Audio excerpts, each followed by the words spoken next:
Welcome back to my channel পাতিয়া blog থেকে আমি ফাহিমা চলে আসলাম বরাবরের মতো আরও একটা লাইফস্টাইল ব্লগ নিয়ে। আশা রাখছি আমার প্রিয় আপু আন্টি সবাই ভালো আছেন, সুস্থ আছেন। আর আপনাদের দোয়ায় আমি আমার পরিবারের সকল সদস্য নিয়ে একেবারেই সুস্থ আছি। আরও আশা রাখছি যে আজকের ব্লগটি আপনাদের কাছে খুব বেশি ভালো লাগবে। আর যদি ভালো লাগে তাহলে প্লিজ ভিডিওটি স্কিপ না করে ফুল ওয়াচ করবেন। আমি কিন্তু তেমন একটা লং ভিডিও দেই না, 10 মিনিট 9 মিনিটের ভিডিও আপনাদের সাথে শেয়ার করি, ভিডিওর মেইন পর্বগুলো আপনাদের সামনে তুলে ধরি।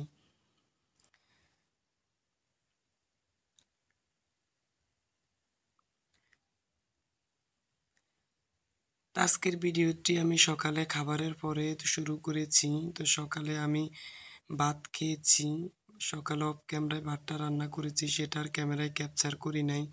তো আমার হাজব্যান্ড আবার বাজার থেকে একেবারে দেশি শিং মাছ নিয়ে এসেছে। তো কালারটা একেবারে লাল। এটা চাষের শিং মাছ হলে কালারটা দেখবেন একেবারে কালো থাকে, আর পুকুরের শিং মাছ হলে কালার একেবারে লাল থাকে। তো এগুলো আমি অফ ক্যামেরায় ধুয়ে কুটে রেডি করে ফ্রিজে রেখে তারপর বাথরুম পরিষ্কার করেছি। গোসল করে তারপর দুপুরে রান্না করার জন্য কিচেনে চলে এসেছি। তো আমাদের ভোলা জেলার ঐতিহ্যবাহী একটা রান্না আপনাদের সাথে আজকে শেয়ার করব। তো আমি আমার অনেক ভিডিওতে এই রান্নাটা শেয়ার করেছি। তো দেশি মুরগি দিয়ে, মানে মোরগ হোক আর মুরগি হোক, এভাবে মুগ ডাল করা ভেজে রান্না করলে কিন্তু খেতে অসম্ভব মজা হয়। তো এটা আমার নানির কাছ থেকে শিখেছি। আমার নানি এই দেশি মানে মুরগি দিয়ে মুগ ডাল রান্না করতো, সাথে লাল মরিচ বিটের দিত। খেতে কিন্তু অনেক মজাই লাগতো। তা আমি আমার নানু কিন্তু বেঁচে আছে। তো নানুর জন্য সবাই দোয়া করবেন। উনি কিন্তু অনেক ভালো মনের একজন মানুষ। আর এদিক দিয়ে ভাত বসিয়ে দিয়েছি আর দুধ গরম করে নিয়েছি। ছেলে এখন চলে আসবে, যেহেতু 1টা বাজে, আজকে অনেক দেরি হয়ে গেছে। তো হরলিক্স দিয়ে দিয়েছি, ওরা দুই ভাই বোনে দুধটা খেয়ে নেবে।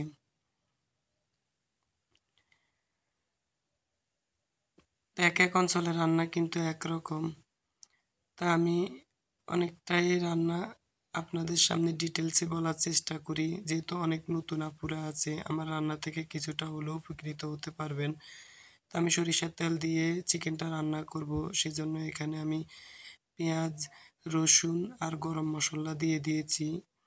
তো সরিষার তেলটা কেমন জানি একটু ফেনা হয়ে যায়। তো ওই 2.5 টেবিল চামচ পরিমাণ আদা এবং রসুন দিয়েছি, এটা আমি পাটায় বেটে নিয়েছি। আর 2 টেবিল চামচ, 1.5 টেবিল চামচ হলুদের গুঁড়া দিয়েছি, আর 1.5 টেবিল চামচ মরিচের গুঁড়া দিয়েছি, 1.5 টেবিল চামচ লবণ দিয়েছি। আর যেহেতু আমার মাংস এবং ডালের পরিমাণটা বেশি, তাই আমি মশলা বেশি পরিমাণে অ্যাড করেছি।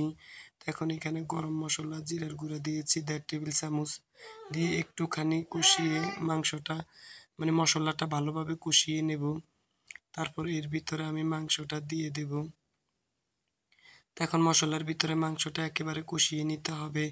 মাংস যত বেশি কষানো যায়, মাছ হোক আর মাংস হোক, ততই বেশি মজা লাগে। তো কলিজাটা তুলে রেখেছি, কলিজাটা কিন্তু তুলে রাখবেন। মাংস কষানোর সময় কলিজা কিন্তু যদি মাংসের সাথে থাকে তাহলে কালারটা নষ্ট হয়ে যায় আর কলিজাটাও গলে যায়। তো পরে যখন ঝোলের পানি অ্যাড করব তখন কলিজাটা দিয়ে দেব। এই তো আমার মাংসটা কষানো হয়ে গেছে, এবার আমি ডালটা দিয়ে দেব। ডালটা যেহেতু শক্ত, তো আমি আধা ঘন্টা পরিমাণ ডালটা ভিজিয়ে রেখেছি। তো এই মাংস আর ডাল কষানোর পরে আমি পরিমাণ মতো গরম পানি অ্যাড করেছি।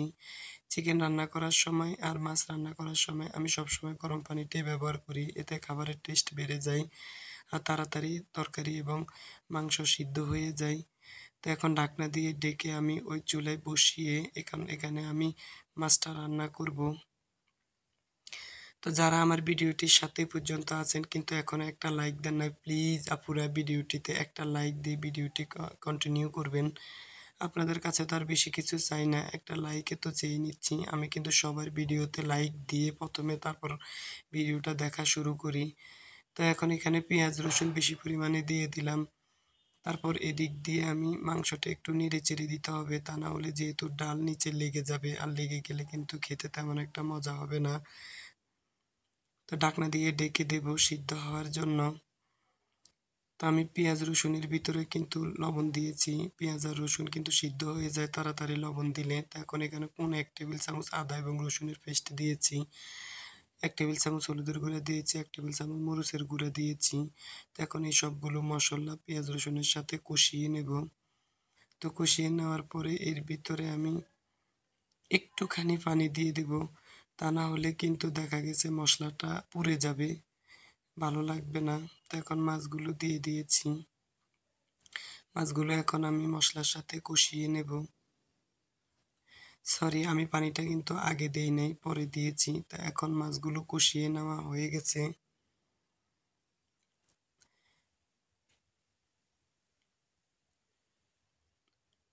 তো যাই হোক, এখন মাংসটাও আমার কষানো হয়ে গেছে। তো আমি অল্প পরিমাণে গরম পানি দিয়ে দিলাম, দিয়ে নেড়ে দিয়েছি। তো একেবারে ডাল বেশি পরিমাণে পানি দেওয়া যাবে না ২য় পর্যায়ে, তা না হলে ডালটা কিন্তু গলে যাবে। খেতে ভালো লাগবে কিন্তু দেখতে ভালো লাগবে না। ডালটা মাংসের সাথে একেবারে আস্তে, আস্তে থাকবে। তো এতে করে কালারটা অনেক সুন্দর আসবে। তো এদিক দিয়ে আমার মাছটা কষানো হয়ে গেছে। তো আমি আলু আর বেগুন দিয়ে দিয়েছি। তা আমার হাসব্যান্ড তেমন কিন্তু বেগুন নিয়ে আসে না বাসায়। গরুর মাংস আর বেগুন আর চিংড়ি মাছ এই ৩ টা আমার হাসব্যান্ডকে বলেও বাসায় আনতে পারি না। তো আমার বলেছি যে অনেক দিনের ইচ্ছা, একটু বেগুন খেতে ইচ্ছা করে শিং মাছ দিয়ে। তো তুমি শিং মাছ যেহেতু নিয়ে এসেছো, তো বেগুনও নিয়ে আসবে। তো সে আবার ১ কেজি পরিমাণ বেগুন নিয়ে এসেছে। তো বেগুন উনি আবার বলে আমাকে এসে যে বেগুন ১ কেজির দাম ৫০-৬০ টাকা হোক, কিন্তু তার চেয়ে বেশি ওষুধ খাওয়া লাগে। এত পরিমাণ অ্যালার্জি আমাদের। তা আমার দেখেন মাংসটা কত সুন্দরভাবে হয়ে গেছে, কালারটাও সুন্দর এসেছে, মাছটাও হয়ে গেছে। তো উপর দিয়ে আমি ধনেপাতা দিয়ে দিয়েছি। তো শীতকালীন সময়ে ধনেপাতা দিলে কিন্তু তরকারির স্বাদ দ্বিগুণ বেড়ে যায়। তো এর উপরে আমি কাঁচামরিচ দিয়ে দিয়েছি দেখার সৌন্দর্যের জন্য। ও শেষে কাঁচামরিচটা এড করলে দেখা যায় কি তরকারিটাও দেখতে ভালো লাগে আর কালারটাও সুন্দর আসে আর ফ্লেভারটাও সুন্দর ছড়ায়। তো বেগুনও ভেজে নিয়েছি।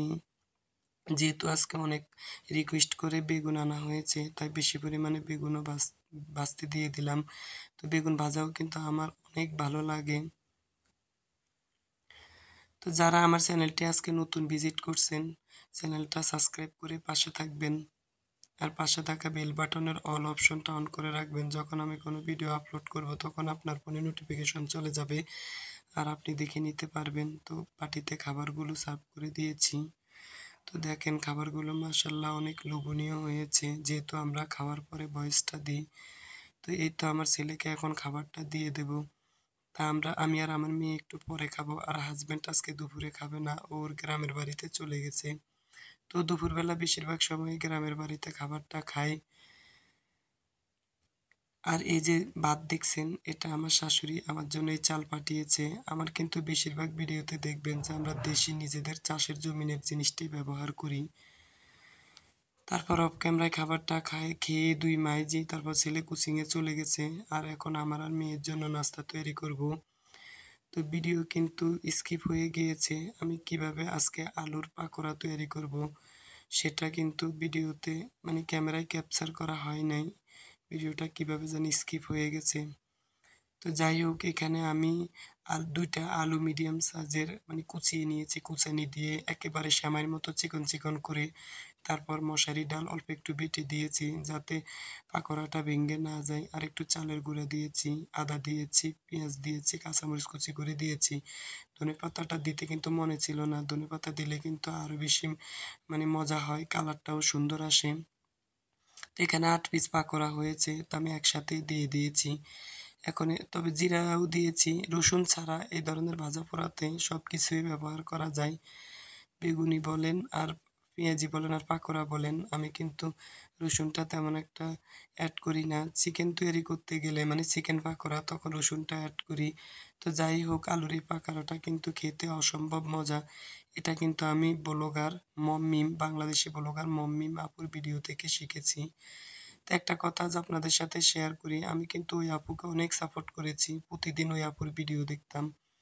এমনকি আমার আত্মীয়স্বজনের মোবাইল দিয়ে উনার ভিডিও ওয়াচ করতাম। কিন্তু উনাকে আমি এমনভাবে বুঝিয়েছি যে, "আপু আমি একটা নতুন ইউটিউব চ্যানেল খুলেছি।